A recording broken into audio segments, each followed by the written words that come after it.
afternoon, everyone. Let's see here. My name is Liam Gent, and I am one of the presenters today from Ericsson for our Pride Bytes session. So unfortunately, our other presenter, Greg, is having some technical difficulties right now. So hopefully we'll be able to see him in a minute. But I'm going to go ahead and get started for us while we can get going.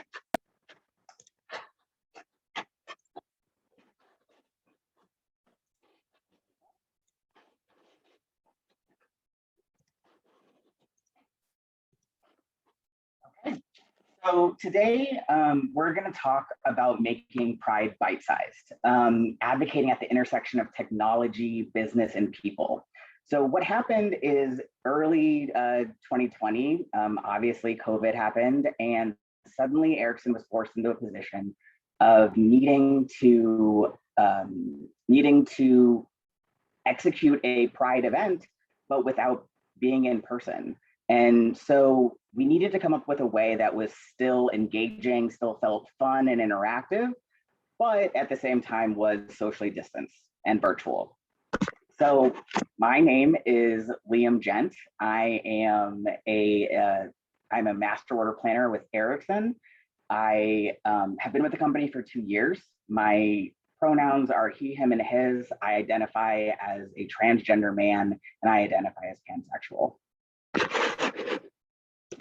It looks like we have Greg here, but I'm going to try to unmute him. Hello. Fantastic. Hey, Greg, could you want to introduce yourself? Hi, my name is Greg Phillips, and alongside being a new co-chair for our LGBTQ I+ and Allies ERG, I am also a security and extended reality researcher at Ericsson Research Silicon Valley, and I'm so glad to be joining you today. Okay. So first off, what is Ericsson and who are we? So Ericsson is a technology company. We are 140 years old. We have been solving technological issues with communications for 140 years. About 40% of the world's mobile network traffic goes through us. And so basically we make your cell phone work. You're welcome. So let's give you a little introduction to our Pride Bytes concept. First, I'll show you a little video that's our introduction to our Pride Bytes 2.0 that we just had this year.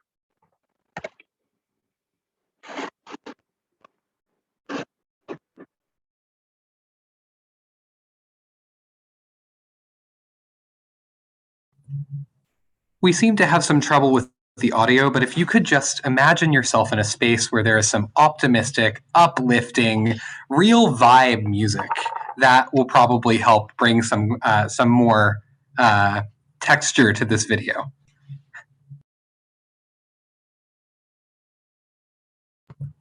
Liam, you're muted. Let me see if I can get the video to play sound as well. One moment. There we go.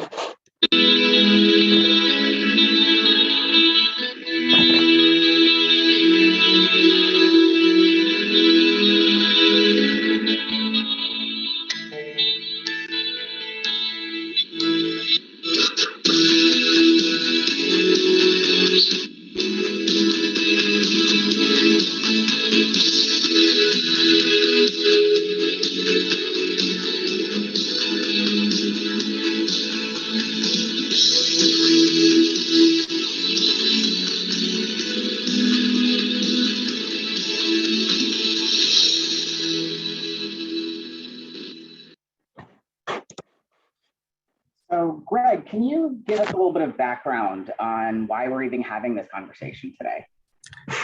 Absolutely. So I want to come to you all today with a puzzle. And what I have here are two graphics. The graphic on the left shows how most Americans spend their time.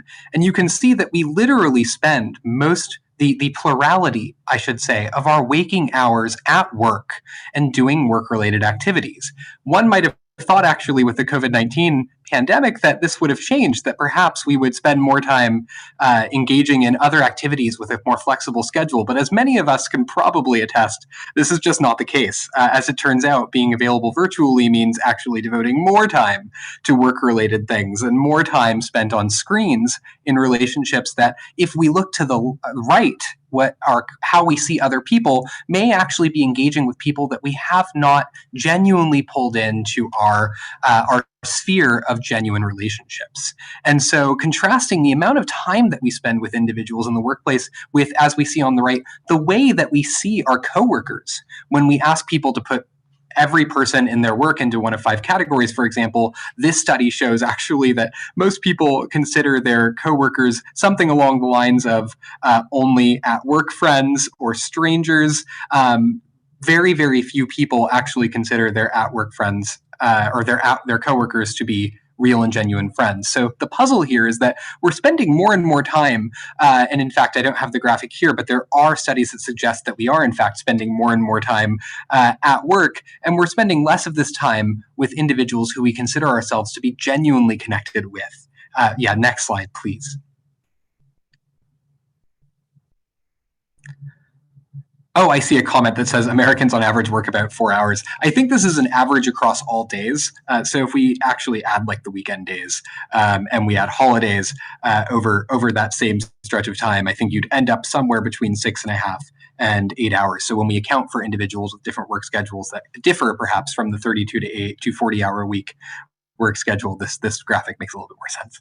But moving to this slide, the result of this disconnect might in fact be that we are uncomfortable being our authentic selves in the workplace. It isn't very much of a leap of the imagination to think that if we enter the workplace and surround ourselves with individuals that we don't consider to be real and genuine friends or people that we develop strong empathetic connections with, that we might not be comfortable in introducing ourselves in our most authentic way, putting our most authentic foot forward.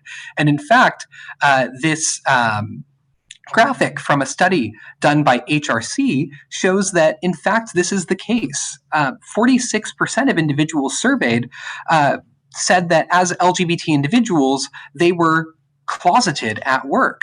50% of non-LGBTQ workers don't think that there were any LGBTQ plus individuals at their workplace. And we know just statistically, and we know from our own experiences within the companies that we're here representing, that this just isn't true, right? This is just not something that we can reasonably expect when we walk into the workplace, that we are alone. But because many of us spend so much time in environments where we don't feel comfortable being genuine, where we do not feel comfortable engaging with our stories first, with our experiences first, that we may miss out on the opportunity to be 100% ourselves. This is, of course, then shown in outcomes that we might also associate as negative, right? So 38% say that they're not open at work because they are afraid of the possibility of being stereotyped. 36% are afraid of the possibility of people making people feel uncomfortable. And when we think about how shocking this is around people that we spend a huge plurality of our time with, this actually shows us that by not feeling connected to others in the workplace, by not being able to share ourselves and bring 100% of our authentic selves to the workplace, we are actually creating environments that are viscerally uncomfortable for individuals because they cannot relate and they cannot communicate that relationship potential to others. And so how do we solve this problem is the motivation for what we're going to present to you today. How do we allow people to be more authentic in the workplace? How do we allow people to share experiences and stories that could shift these coworkers, these work friends, these frenemies to people that we can genuinely express ourselves in a way that communicates how we want to be treated? And so if we could go to the next slide, one thing at Ericsson that we have found to be incredibly successful in this domain is making pride in our LGBTQI plus identities bite-sized.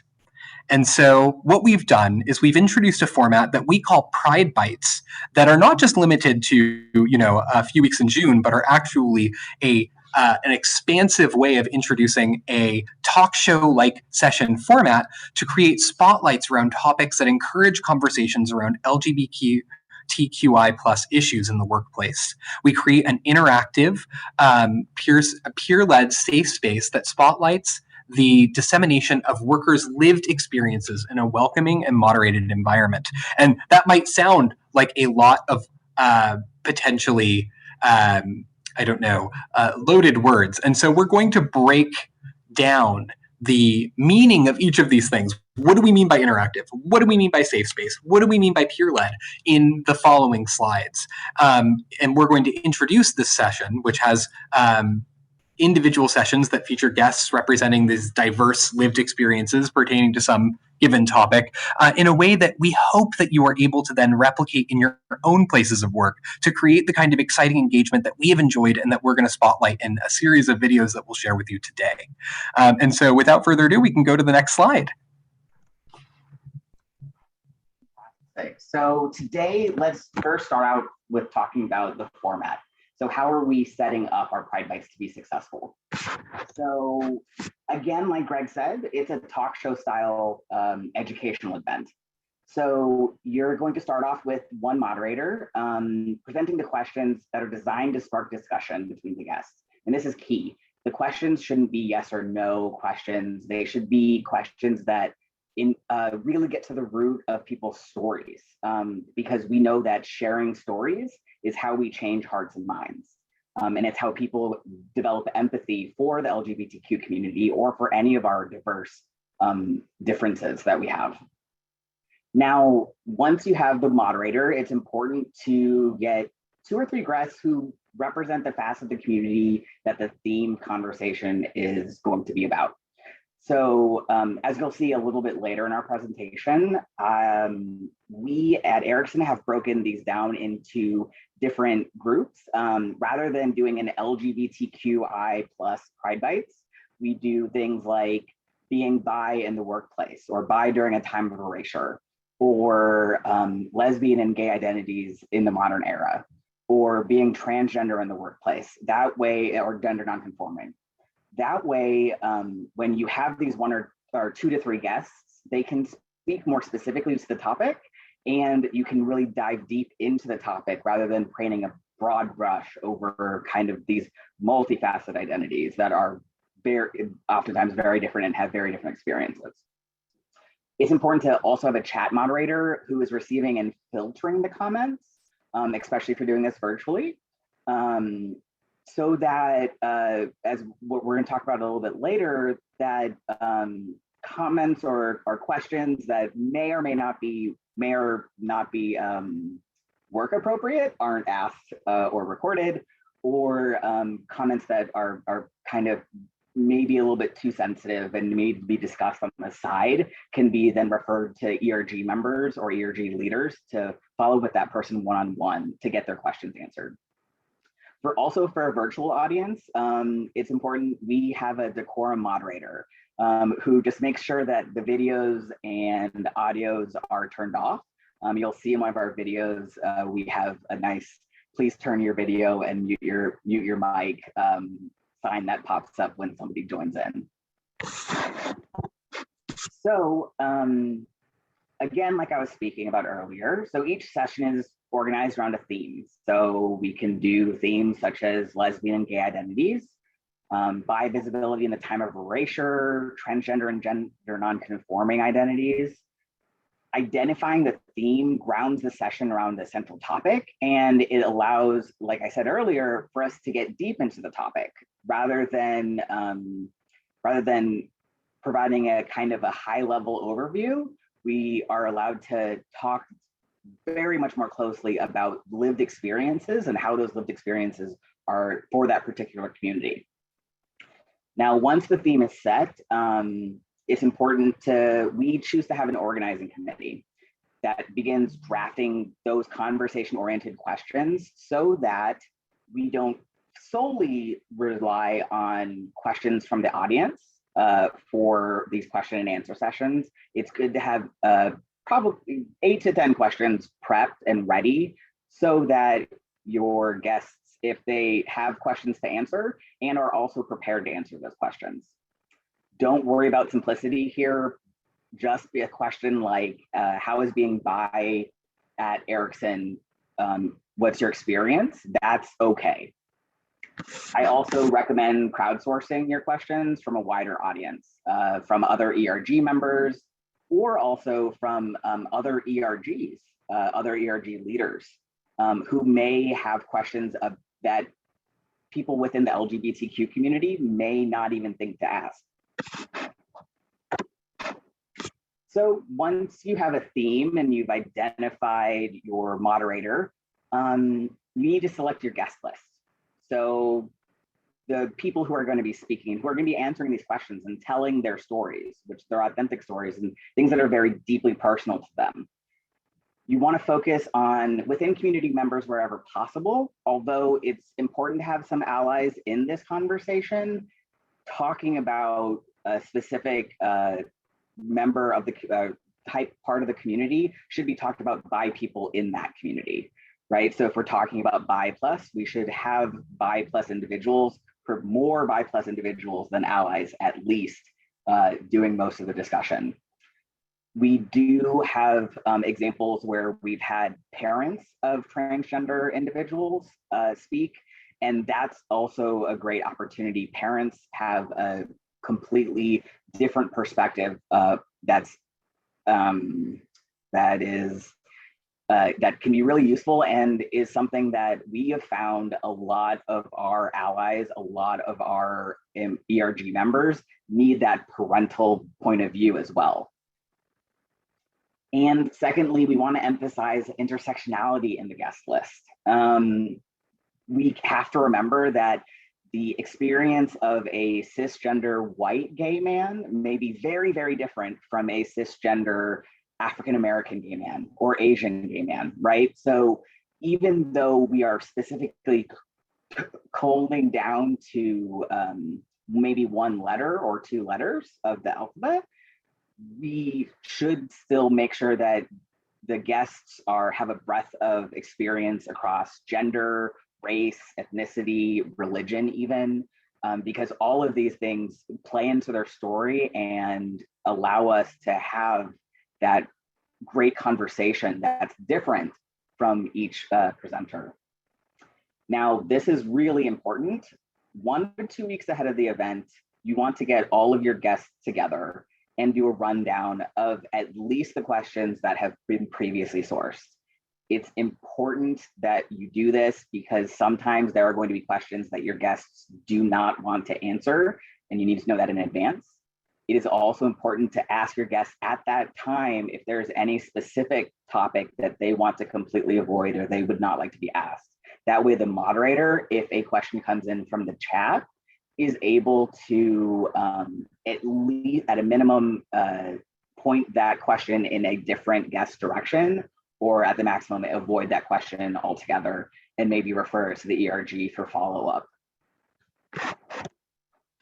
So Greg, can you go over some of the core principles of Pride Bytes and how we've been able to do this here at Ericsson? Absolutely. Yeah, I would love to introduce some of the core principles of Pride Bytes. So next slide. So we have 3 core principles of Pride Bytes. Not to say that we can reduce Pride Bytes to 3 things, but that rather these 3 principles form the foundations of what we consider to be a successful forum for the type of connection that we want to build through this format. And so these 3 principles are as follows. We have experiential understanding, which is communicating principles of the LGBTQ community that relate to individual experiences and really showing those principles through the experiences of others. And this, of course, relates very closely to story-driven learning, using the stories of individuals, the way that they see themselves, and view the journeys that they are on and the journeys of the individuals around them to drive learning in important areas of engagement, like the way that we see our coworkers in what we consider to be a workspace.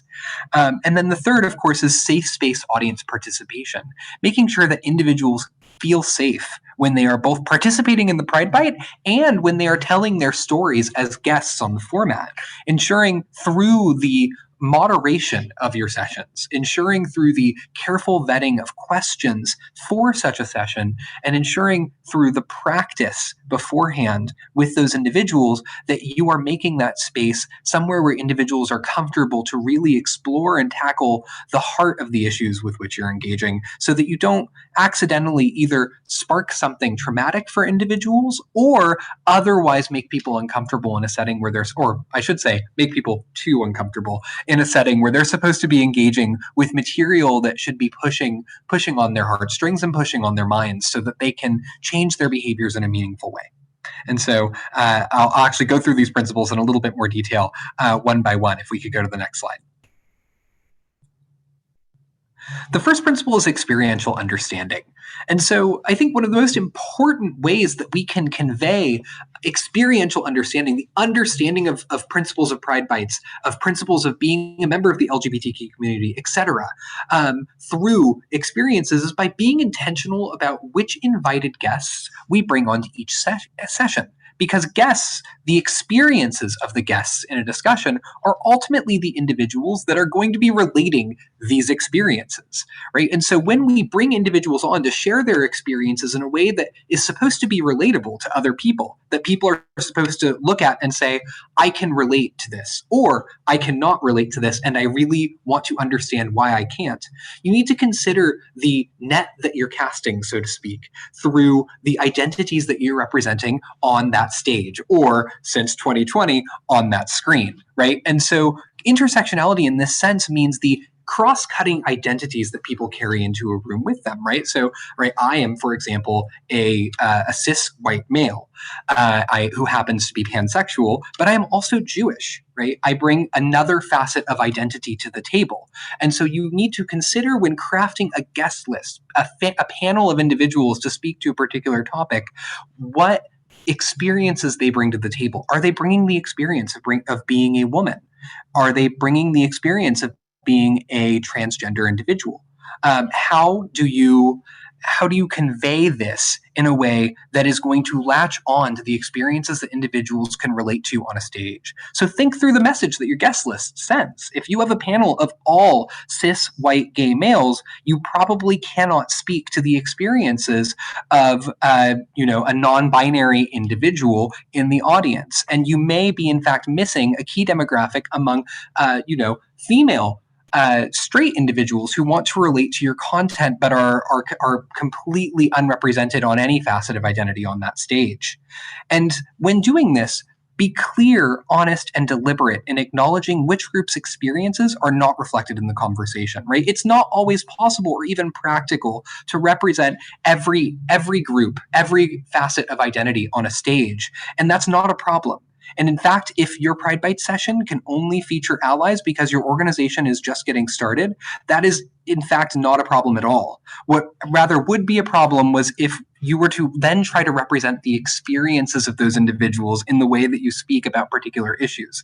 And that's where we're going to talk about the framing of questions and the framing of topics that focus on the stories that you can represent and not reach for ones that you cannot. And so really you want to design these sessions around guests and presenters' lived experiences. Build experience-based language and prompting into questions and plan for discussions. If you only have a panel of allies available to speak to a particular topic, build that. What is your experience as an ally in advocating for a particular topic? If you have a broader group of individuals on a stage, how has being pansexual, for example, affected your experience in your place of work? You want to encourage guests and audience experience-based follow-ups, right? You want people to build on top of one another, relating experiences to the sessions, as we're about to show you in a video example. And you want to reduce the moderator's presence, the presence of the individual leading the session through asking the questions, to a guiding influence, moving through the discussion points rather than leading discussions. And I think now is a fantastic time to move to an example of this core principle.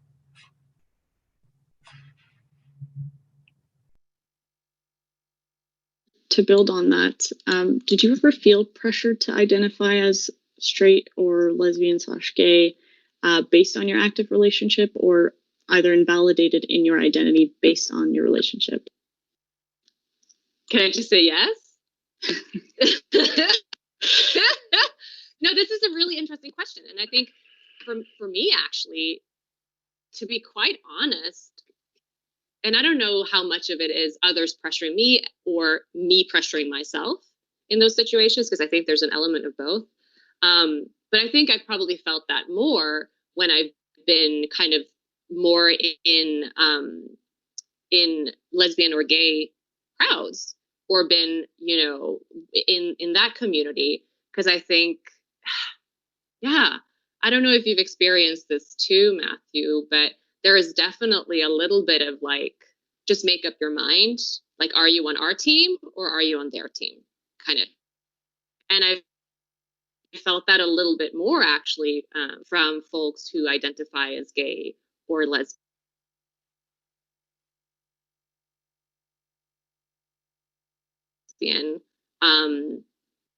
probably more from lesbian. And I think there's an element of like, oh, you're just straight trying to like get your lesbian experience type thing. And I haven't necessarily felt that as much from straight folks, but that might just be because the straight folks that I interact with are also, very much allies of the LGBTQ plus community and so on. So anyway, that's my experience. And just one more additional thing. I mean, I'm married to a cis man. So, I could very easily pass. And I think most people who see me in the street, they're going to assume, that this is a straight couple. And that has always been very uncomfortable for many different reasons. So for me, it's important. It's always been important for me to self-identify and make it clear that I don't want to be erased. That part of my identity, I don't want to be erased because it's a big part of who I am. And I think we also deserve to not be forgotten just because our current relationship looks a certain way. So, yeah. Thanks, Anna. Matthew, what about yourself? Well, here, absolutely. Deserve to not be forgotten is, can we put that on a t-shirt? I deserve to be remembered. I would say, I mean, most of the pressure I've received in my life has been to identify as straight. That's just its own story. I'm a conversion therapy survivor. Did years of trying to make myself straight. So I think that's most of the pressure I felt. But I would agree with you that the pressure I felt in recent years, especially as I've been less gender conforming, has been from within the queer community. My husband has had a couple of people come up to him and say, "Are you worried? Are you worried that Matthew is going to, want to transition or, and fortunately I have the best husband in the world. And he's just like, and if he does, like, what? So what?" So there's a lot of pressure. I think the whole, are you on our team or not? Like, are you gay or not? And unfortunately, I think a lot of it still is driven by patriarchal systems where being male identifying is, the goal, the upper echelon, or to be attracted to male identifying people. So it's like the question has never been about how do I relate to female identifying people or other gender identifying people. It's more about, yeah, but how do you feel about guys?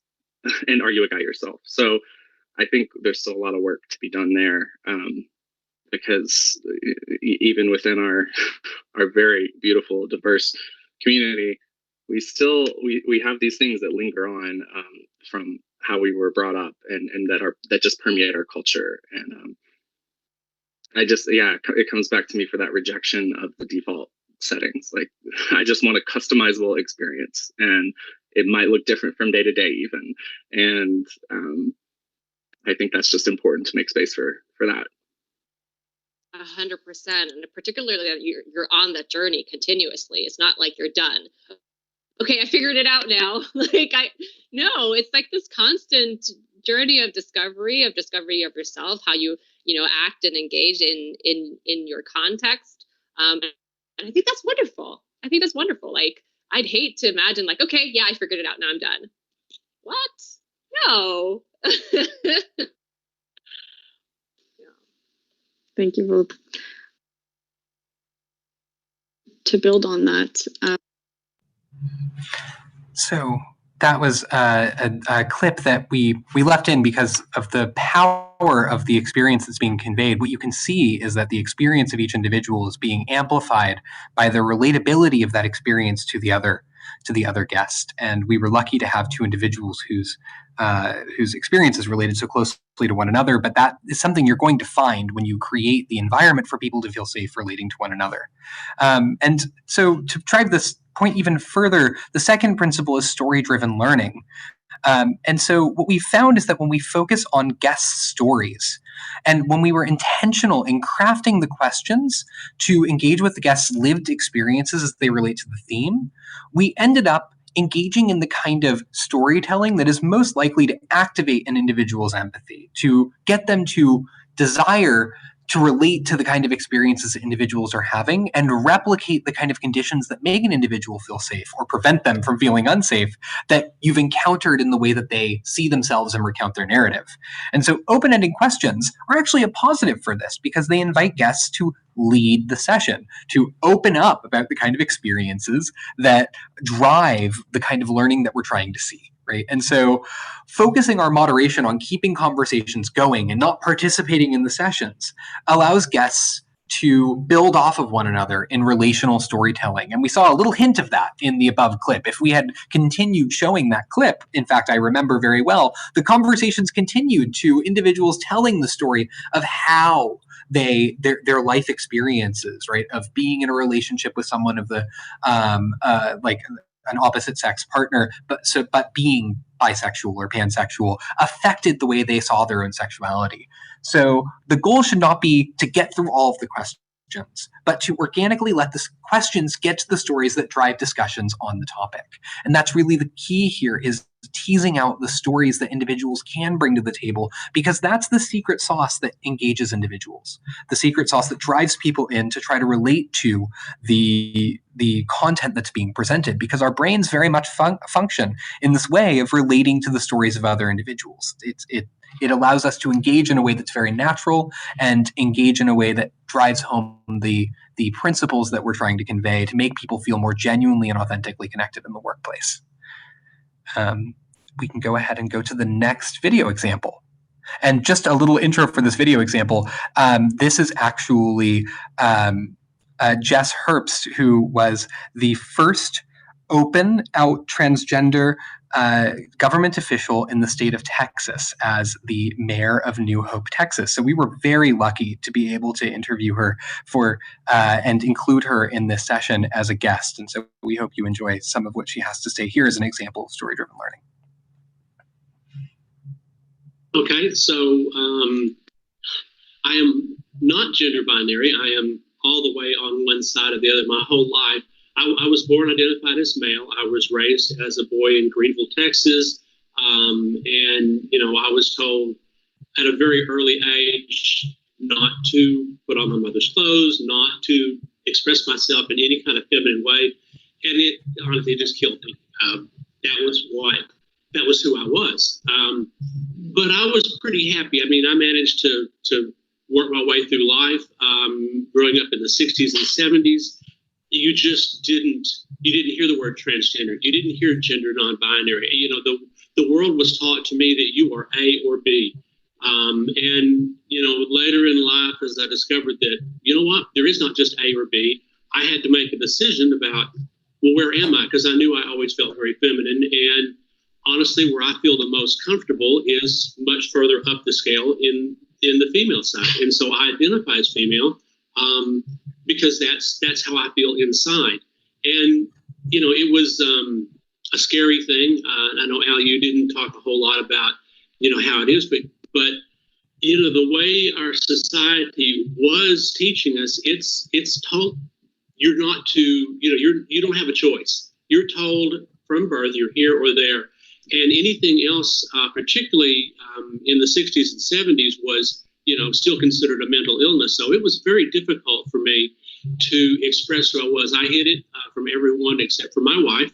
And she knew very early on, like 1979. So something I kept with me. I came out publicly in 2017, expecting a lot of repercussions. I got a lot of attention, but I did not get the repercussions. And so I've just been thrilled to death to get to express myself and be who I am and to be accepted by people in the world. Okay, so such a powerful testimony. And I think this just drives home some of the story-driven components that we're speaking to, just the way that an individual telling their story can reframe and reset your frame of reference. Particularly even people expecting to experience friction, once they can relate safely and authentically to individuals in their environment, can avoid what Jess described as the negative repercussions that she was expecting.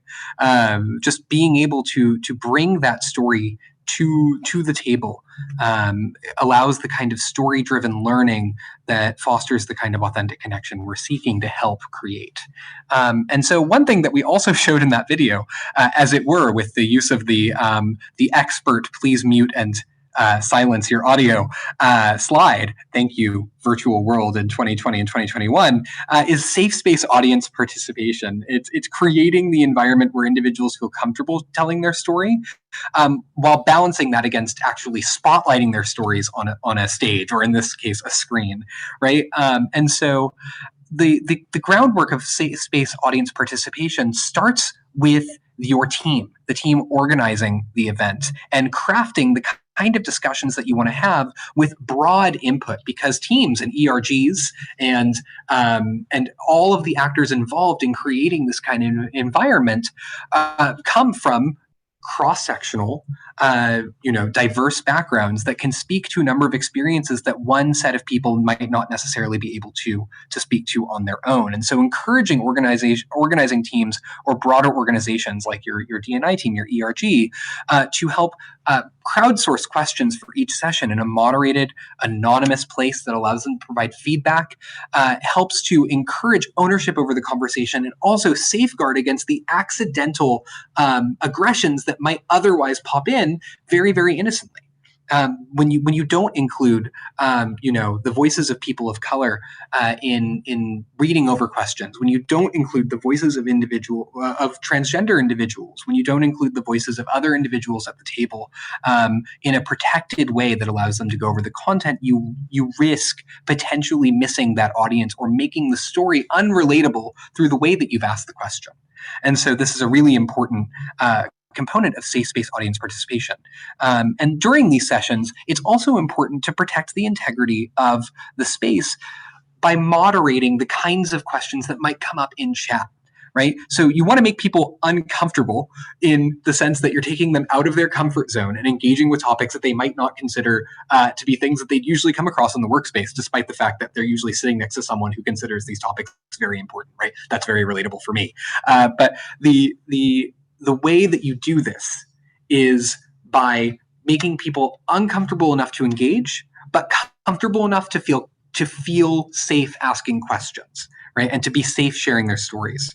And so a chat moderator, as an individual that takes a question and asks, is this something that is going to expand the conversation, or is this something that might potentially alienate someone else, is going to give you that right mix of introducing questions, content, comments, discussion into the conversation, into the Pride Byte, while also preventing an accidental aggression, right? Or an accidental burst of potentially offensive content. And so this is easiest in an online setting because we can just have someone take the chat line and filter it before sending it to the moderator. But even in a real-time setting, we can use the virtual tools at our disposal to get creative. We can create through sites, even I've seen used here, like Menti or other services, the kinds of environments that allow you to submit questions ahead of time before selecting people to engage in person.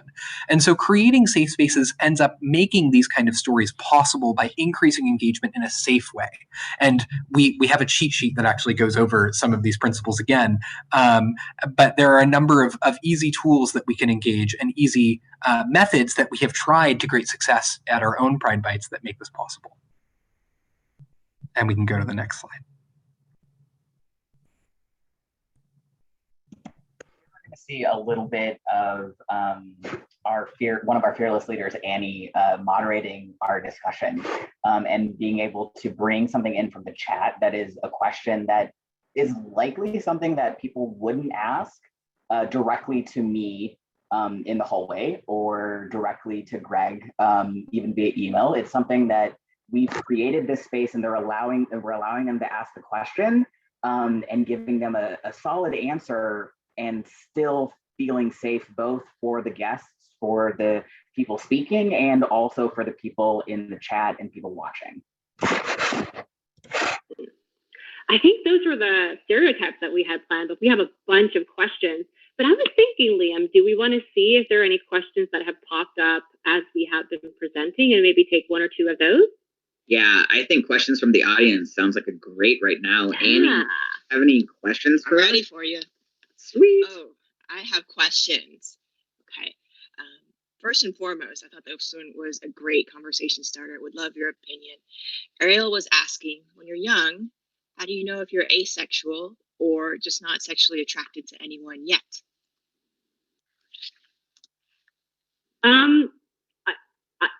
I'll just, my opinion on this one, right? I think that maybe you don't know, and that's okay. I think that we land into our identities kind of throughout life. And if you don't feel like, I definitely feel like I'm asexual, okay, that's okay. I think that you come into your identity all throughout life. And I am a firm believer that identities aren't static necessarily.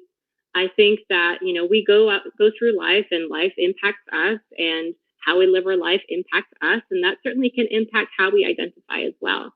So I think that, you know, as a kid, and maybe before you realize you have sexual emotions, maybe if you want to identify as asexual at this point, okay.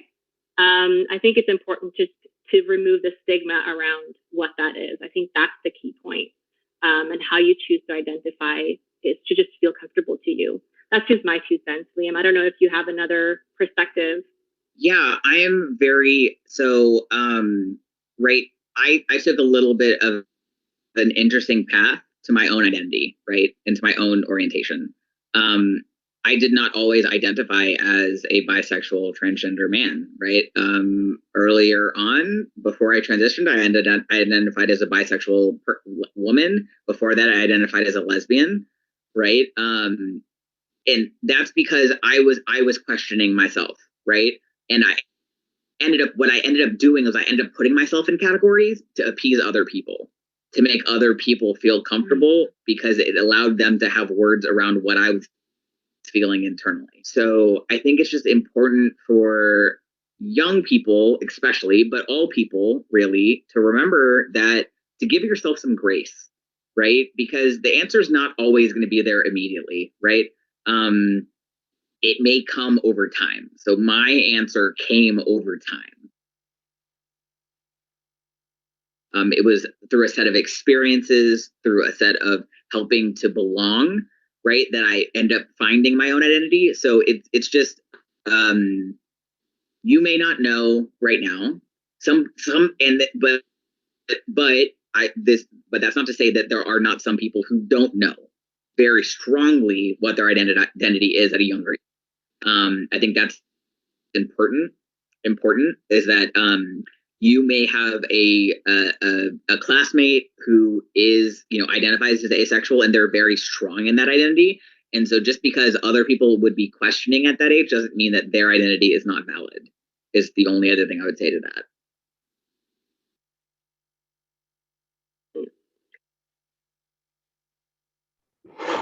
So now it's up to you guys. So I would like to open the floor to our participants here today. And let's plan a little bit of Pride Bytes for your own company. So using the framework we provide in this presentation, I'd like you to come up with 1 to 2 questions that would prompt deep and meaningful discussion within the LGBTQI community in your work and with your allies. You can use some of the following as guidance if you get stuck. So things like, how do you experience bi erasure in the workplace? What is it like being a transgender man in the workplace in the United States, in Texas? How can you be an effective ally in the workplace, and how can you be an effective ally to your children, or how can you be an effective ally outside of the workplace? All of those are valid questions. And then in your own mind, or jot this down, think of a person or persons who would be qualified to speak on those particular subjects within your organization. Would you have that capability in-house, or do you have the need to reach out to external speakers? We've done both. We've obviously, you've seen myself on there, you've seen Anna twice.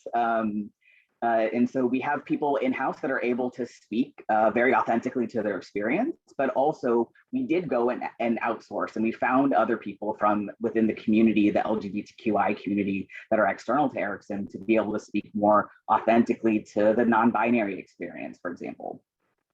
One thing I do recommend is that there's oftentimes you can get, if your ERG does not have the funds to get a speaker, university professors, gender studies professors, higher education D&I leaders often will speak on these topics for free or low cost, because they want to get this message out. That's not saying we shouldn't pay them. We should pay them. If you have the money, please pay them. But oftentimes I know ERGs are strapped for cash. So that can be a really great, authentic way to get some very good, very well-spoken, very well-educated people to speak up on your behalf.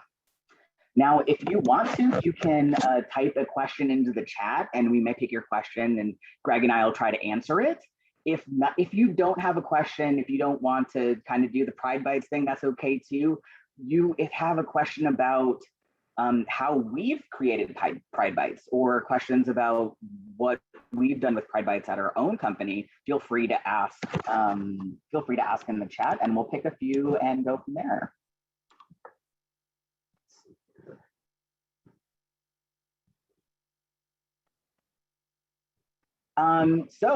We have a question from Abraham.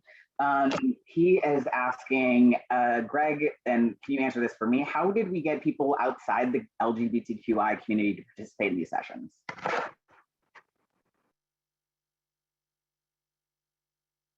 So I think this is actually taken from a non-Pride Bytes format question. So we're going to break the I guess what is the expression? Break the fourth wall, or is it maybe break the fifth wall? We're going to break some walls and just take this one as a format question. I think the way that we have had success in engaging people outside of the community is by framing this as something that not just affects individuals within the community, but actually affects, through the sort of examples of powerful allies within our organization, everyone around them, right? It's not necessarily the case that every individual is within the LGBTQ plus community, but it is very likely that individuals have, either siblings, family members, close friends, distant friends, have seen an individual on TV that fits in this community that they can relate to, and attaching the value of the Pride Byte session themselves, not just to in-community change, but also to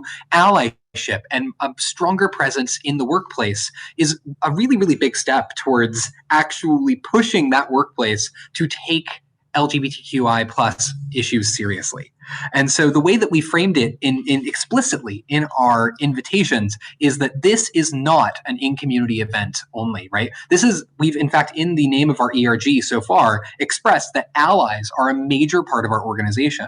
And the work that our allies do, and the work that you could do as an ally for, like to advocate for our community, is not only appreciated, but is necessary towards sparking the kind of change we'd like to see. So it's all in sort of the framing of how you engage with individuals, by really framing it as, you could do something today that will change someone else's life in the workplace. You are able to sort of capture them, or at least we've seen great success in capturing them in that sense. Another thing I was going to piggyback on that is we specifically reached out to and partnered with the other ERGs. We specifically reached out and asked leaders of other ERGs to sit with us as we were preparing some of these questions, to make sure that they attended and that they brought their ERG membership to our Pride Bytes. And what has happened at Ericsson, which is fantastic, is that something we kind of cooked up really quick in like 3 weeks has turned into a movement within Ericsson. And now there are Pride Bytes type activities happening with most of our ERGs across North America. And actually internationally, we've had global Pride Bytes on LGBTQI issues. So yes, Jessica, we have partnered with other ERGs. And real quick, Calvin, our attendance has been very good. We've had, at first Pride Bytes, I know we hit over 150 people just within Ericsson alone, and Ericsson North America has about 10,000 people in the community. So we do have a Pride Byte question. Yeah. Go ahead. No, you. Okay. So we have a Pride Byte question from Jen, and I can answer this one. So what experience has somebody had who's changed their pronouns or transitioned after starting their role with a different identity? Right. So not at Ericsson, but at my previous company, I came out and transitioned while in role. So the experience that I had was very positive because I made it positive. I was currently leading the ERG, so it became my job kind of on the side to make sure that the transition plan was in place, both for myself and because I wanted to make sure it was in place for people coming after me. So I got to work with diversity and inclusion, and I got to work with HR for almost 2 months prior to actually the day of my coming out, to be able to ensure that when I did come out, immediately my name would change in the system. My placard on my my ID badge that day would change, that my email would change that day, right? And so that all of these things were seamless. However, in a lot of companies, these things aren't seamless, right? And so if what has happened, what I've seen happen to other people, that people have expressed to me is that, you know, certain things change, but sometimes the dead name or somebody's birth name will appear in Microsoft, right? And that can be really outing, really, really painful. It's happened to me before, and it can be very confusing also for my coworkers because my birth name, I don't mind sharing this. My birth name is Tyra. And so if Tyra shows up and it's linked to me, people get very confused. I like to just say that's my twin sister as a joke, but it can cause a lot of confusion. It can cause a lot of heartache for the transgender person and a lot of confusion for their team and for other people. One thing that I think is really important about changing your pronouns and your identity is really owning it and being confident. It's scary. It is terrifying, but ensuring that you know who you are and that you're confident in who you are, other people are going to see that, and other people are going to react to that. And that is that's the key that I personally can speak to. I'd love to actually just like take a moment to analyze why this was both such a fantastic question for a Pride Bytes-like environment and why this answer really engages with those principles. So first, like this question really engaged with a guest in our sample Pride Byte, right? We had deep engagement with an experience and a story that Liam could speak to. And this takes us straight into experiential understanding, right? Liam recounted experiences engaging in the subject matter of the question, right? About transitioning, about change in pronouns, then led with a story that really brought, at least me, I can't speak to all of you in the audience, but into what it must have been like for Liam to go through this experience. And one of the reasons was possible for Liam to share this story was because we've created this safe space where we are comfortable sharing these stories and experiences with individuals who we know are going to use them to make impact, right? We are trusting the attendees of Out Equal to want to use these stories to create impact. And so this is a fantastic example of these principles. And we have 5 minutes left, so I'm not sure we're going to be able to address all of these. Just the act of putting them in the chat is already incredibly important and impactful. It means that you're starting to apply some of these principles to practice. And if you do, for example, want us to answer a particular question and we don't get to it, please feel free to reach out to us on this platform, or, well, not this particular platform, the Pathable platform, or LinkedIn, because we would love to answer the question. But let's see if we can get to another one. Oh, I've never heard of ARGs, but I assume that's similar to ERG and BRG. Very, very cool. Let's see, how to capture participants if they don't have a strong LGBT. Yeah, this is a great question. So if you don't have a strong LGBTQ plus community in your workplace that you've identified, it can pose a couple of challenges, so you have a couple of options. The first option is to seek outside speakers to fill in some of the representation gaps that you might have. And this isn't even if you don't have a strong LGBTQ plus community. You might be active in a context, in a place, in a time, so to speak, right, where it's not acceptable, or perhaps you might face social repercussions for speaking out on this kind of stage. So you can use the influence of individuals outside who have already sort of who've already formed the comfort with this kind of speaking, and bring them in to speak if you have the resources and the connections. And please feel free to reach out to us for advice on how to do that. But in addition to that, it's absolutely okay to create ally-led events. And what we've tried to do here is provide you with some groundwork for what not to do in an ally-led event, because we want to make sure that if allies are leading events, because these kind of instances occur where it's difficult to find broad representation, right? You maximize the effectiveness, the efficacy of that event, right? And some really simple wins for an ally-led event: form the event around ally experiences, not the experiences of people in communities, right? How did you effectively serve as an ally, not how can you speak to the LGBTQIA plus experience, right? Make sure that you acknowledge where the weakness in the representation is, right? Say, we cannot speak to this from a community perspective, so we're going to present an effective allyship panel, or we're going to present from an ally perspective these issues, and open it up to audience participation or follow-ups in a more confidential environment for those who want to engage. And 3, as this alludes to, you can create the kind of confidential spaces using whatever technology is available to you. Again, feel free to reach out to us for follow-ups on this, to engage with individuals in a way that finds them in their comfort zone, right? And so you can provide people the tools without necessarily doing it in this as out and as open environment. I hope that answers your question.